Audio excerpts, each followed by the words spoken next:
Welcome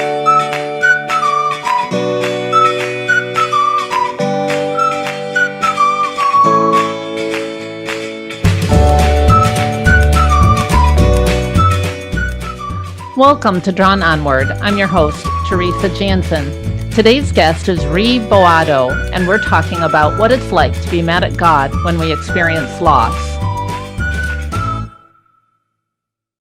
Hello and welcome to DrawnOnwarD. I'm your host, Teresa Janzen. Today I have with me a very special guest, one of the contributing authors to the Life Repurposed anthology. This is Boado. Welcome, Thank you so much. I'm excited to be here. Well, I have had the chance to read your chapter, and certainly I think it's really important. So just give us a little bit of the background and tell us a little bit about what is it about. The chapter is called Finding Warmth After Winter. And it's a little bit of the story about my daughter that we unfortunately lost shortly after birth, about almost 2.5 years ago. And it's kind of the story, snippet of that story, but also the process of reconnecting with God after that, because I was pretty hurt by him. And so it's kind of about, surrender when, things happen that really deter your life and take your life in a completely different direction and not one that you want. So it's kind of reconnecting with God, I guess, is the purpose of that chapter. Yeah, I think that really does come through clearly for anyone, whether it's a loss of a child or a different loss or any disappointment, when things just don't go the way that you feel that they should go. Yeah. What was it that really helped you reconnect with God after such an incredible loss like that? Because I think this was your only child, right? Yeah. And I'm 43 now, and we were surprisingly pregnant at 40. When I was 40, and just surprised. And we were about to become foster parents to older kids.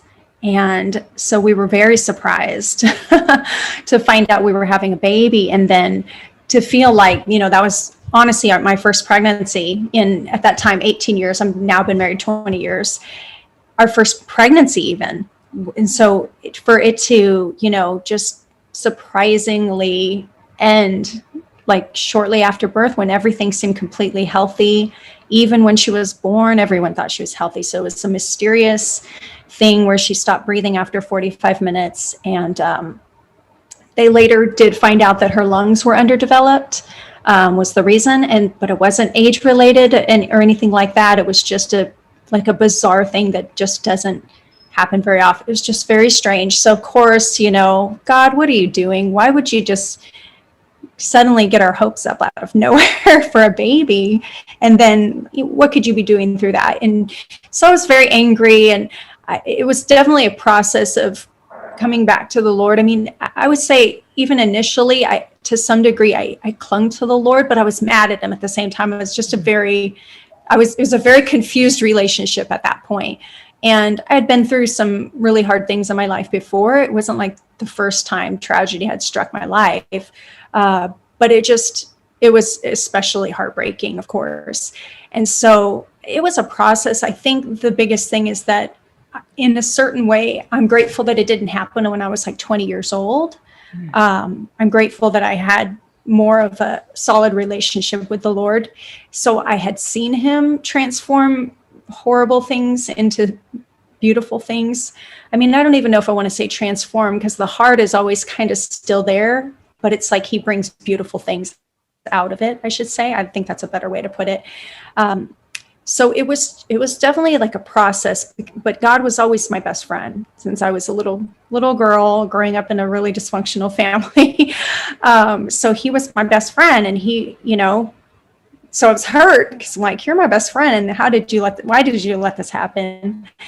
But at the same time, I was just like, who else am I going to turn to? He's the closest thing I've got, I would say that what helped me reconnect with God was just remembering the things that he had done in the past in my life, remembering. And I mean, that's what David does all the time through the Psalms, right? He's angry and he's like ticked off and he's like letting God have it. And, my tears are my food. It's like super dramatic, intense, heart-wrenching emotion. And then he remembers God's faithfulness. And that was something even before I was pregnant, like for some reason, how you pick a word for the year? A lot of times people do that. My word was faithfulness in 2018, that year before we had her in October. And it was like God was already trying to remind me of how he had been faithful throughout my life. I'm going to cry now already, but so it was that, I guess. He was reminding me that he has been faithful and he will continue. Absolutely. Absolutely.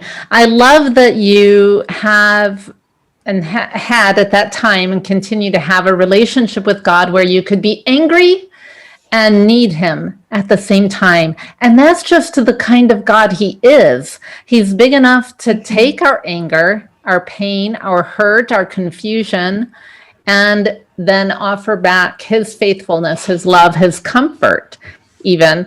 But I can really see where you would be angry, and because it's hard. So that is a huge disappointment. Yeah, in a way, right? Yeah, exactly. Yeah. And yet, at the same time, Absolutely. I'm sure that you wouldn't trade that experience for anything. And even her brief life. Absolutely.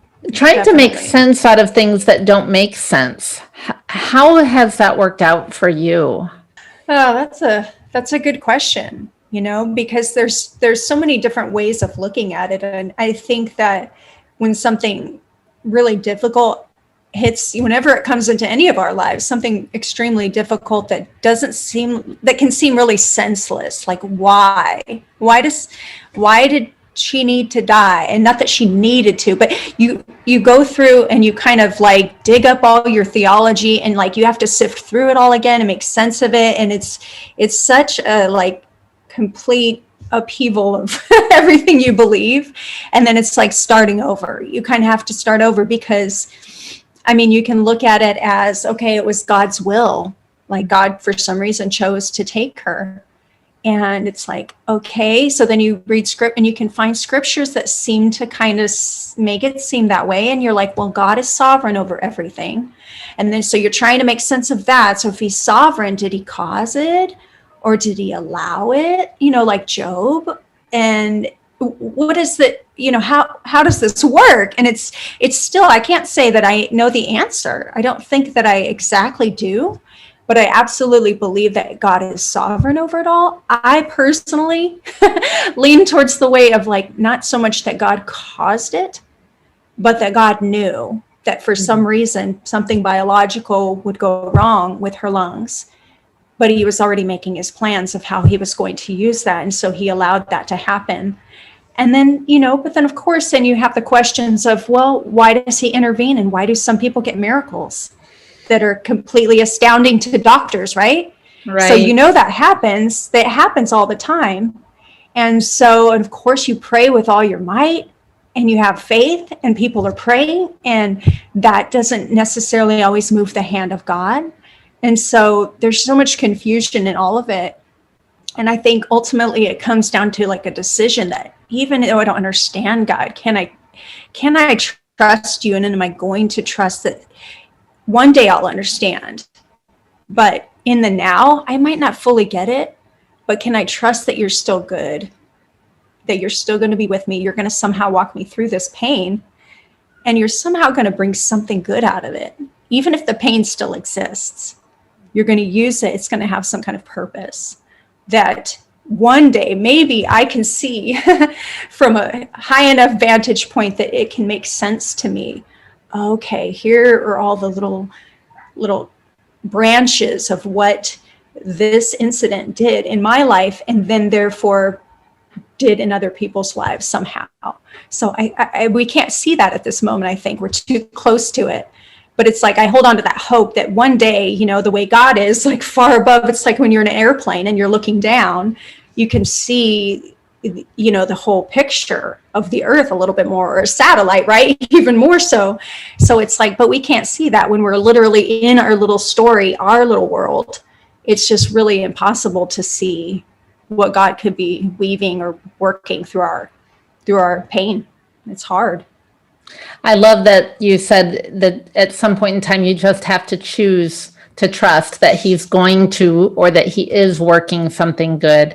So where is that at for you right now? Now, 2 years later, you have this short story that is part of the Life Repurposed anthology, and you're working on another book that is almost finished. How else is God using, or what are you seeing? One girl that I've known for years, I babysat her when she was younger. She's about 10 years younger than me. She said she felt like through the whole thing, she was kind of drawn back to talking to God, but really mad at God. Like, how could you let this happen to David and Reese? She was mad for us. But it got her talking to God in a different way, I guess. And she said that during that, it was like she got this sense that he was almost like grabbing her. That's how she described, like grabbing her by the shirt and saying, you need to trust me. You need to just trust me. Like, I'm doing something here. And she said it was just like a unique experience. It pulled her back closer to God and helped her in her walk where she was kind of struggling before that. So that was, only a couple months or a few months after winter had passed. And it was just a surprise to me. I mean, I just thought, what, and already I think even in the beginning, it was interesting just to see how people were touched, or just the things that it did that seemed kind of peculiar. Like, how does God do that? Like, I don't know, but he works through really hard things. And sometimes they touch some kind of deeper place within people. And it's not like we did anything, it's just something in the story, or I don't know. I think even just seeing someone stay close to the Lord during something really hard is always, I mean, even for me, is very inspiring and helps strengthen my faith. And one of the things I think is super powerful about an anthology like this is that when we put our stories together, we can start to see that thread of hope, of repurposing that God does through all of our lives. And the interesting thing is that this interview is part of a series of interviews that I'm doing with different authors that have contributed with the book. And you're the second author that I have interviewed. And I already am seeing that interconnectedness. And I'm excited to continue that, and to continue continue reading the stories in the book and seeing how God is working through all of those stories. So I think that's part of the power of being in an anthology. It's so humbling. For me. Absolutely. Yeah. Definitely. Absolutely. I feel honored. I don't even know all of the women, but I've been reading some of their bios and just feel honored to be, alongside so many just women of faith that are, have some stories to tell of God's goodness. It's just great. Yeah. And I think the other thing too, even as scripture is one testimony that we have of God's faithfulness throughout time. Of course, it's God inspired, and he gave it to us for that purpose of reminding us that he's there, that he's been faithful generations and generations and generations. And here today, we're still getting that through the sharing of our stories, that he remains faithful. And so there's 34 stories in the book. Yours is one and mine is one, and then a lot of others too. Tell us, how can we connect with you? What's your website, social media? What's the best way? Sure. Yeah. Well, I'm a vocal coach by trade. So my website is actually going to pull up mostly vocal coach stuff, but my website is Boado.com. But I just made a kind of a new page for author stuff, Boado.com/author. So that has a little bit about, the compilation book, my bio. And then it also has some links to like an Instagram and a Facebook for my writing, and my blog as well. So I do a blog called It Is Not Well With My Soul. Yeah. So, those are the best ways to contact me. I love how just open and honest that title is. It is not well with my soul. Sometimes things are not well with our soul. Yes, and I absolutely. And God's okay with that, and invites us to be honest and raw with him. And when we put on Yeah. that tough front, Absolutely. we're not fooling him, Nope, he already knows. So Yeah. The title's kind of an interesting story, if you have a second. But the title came from actually kind of I won't go into the long story, I try to keep it short, but kind of a meltdown I was having, basically. And I was just struggling and feeling like, I needed to get away from everybody, and just kind of locked myself in the room just during some of the heavier grief. And I put on a music playlist, and one of the songs was It Is Well With My Soul. And I was just like, no, I had to skip the song. I couldn't hear it at that moment. I was just like, no, I cannot say that. It's not true for me right now. So it would I think and it was like shortly after that, I'm laying there, obviously just struggling and trying to like wrestle through prayer and like, God, get me through this so I can function. Like, I feel like I'm just stuck here. Like, I need to be in this room. I don't want to be around anyone, help me get through this little moment, and that was when that idea came in my head for that title, like to change the title. It was something else before that. And I thought, it's so true. How many times do so many of us feel like the truth is it's not well with our soul, but yet we all know that song. Then we know some of us maybe know the story behind the author of that song. He had lost 4 children, like all this stuff, actually 4 daughters. And before that, he lost a son. It was just horrific loss in this man's life. And then he writes this song. And, I think some of us, if we're honest, we're like, what? Who can write a song after all? Write a song like that? I think just everyone's in a different place. And I think sometimes we say things like that as a declaration because we want to be in that place. But then I think my goal with the whole book was just, here's really where I am. God, now what?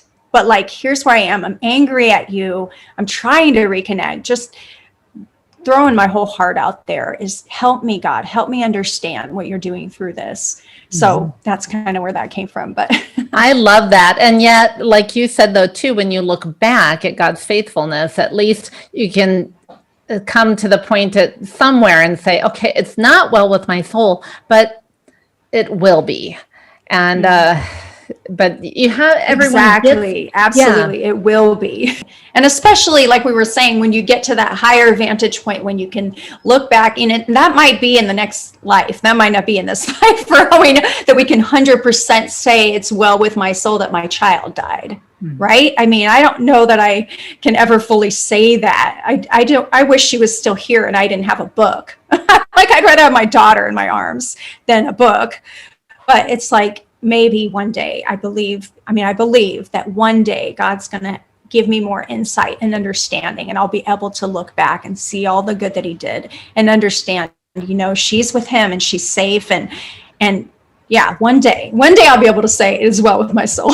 Right, exactly. And we can sing that one in heaven for sure. Thank you, Ree, for just being raw and sharing that. And, there are other people who have experienced loss. And I think that's why it's important that you bring this story out. And I really appreciate your openness. And thank you for sharing with us today. Thanks for having me, Teresa.